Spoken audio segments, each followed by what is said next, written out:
जय भीम. पहिले तर आपण देवेंद्र फडणवीस यांचा हा व्हिडिओ पाहूया. भारताच्या संविधानावर आमचा विश्वास नाही, भारताने तयार केलेल्या लोकशाहीवर आमचा विश्वास नाही, भारतीय संविधानाने तयार केलेल्या कुठल्याही संस्थेवर आमचा विश्वास नाही आणि म्हणून आम्हाला पॅरलल ऐकलत आपण सकाळपासून व्हॉट्सअपवर वेगवेगळ्या प्रसार माध्यमांवर हा व्हिडिओ व्हायरल करत आहेत लोक.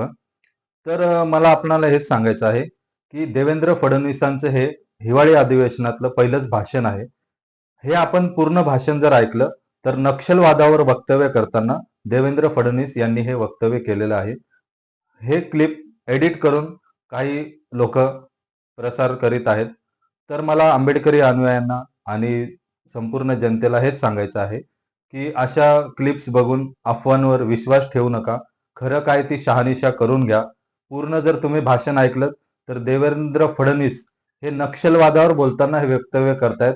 देवेंद्र फडणवीस यांच्यामध्ये एवढा दम नाही की ते विधान भवनात हिवाळी अधिवेशनात भारताच्या संविधानाविरुद्ध असा वक्तव्य करतील.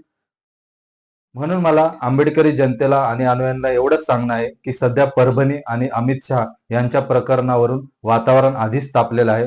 त्यात आपण आगीत तेल ओतण्याचं काम करू नका. आंबेडकरी जनतेचं, तरुणांचं आयुष्य बर्बाद करण्याचं काम करू नका. अफवा पसरवू नका.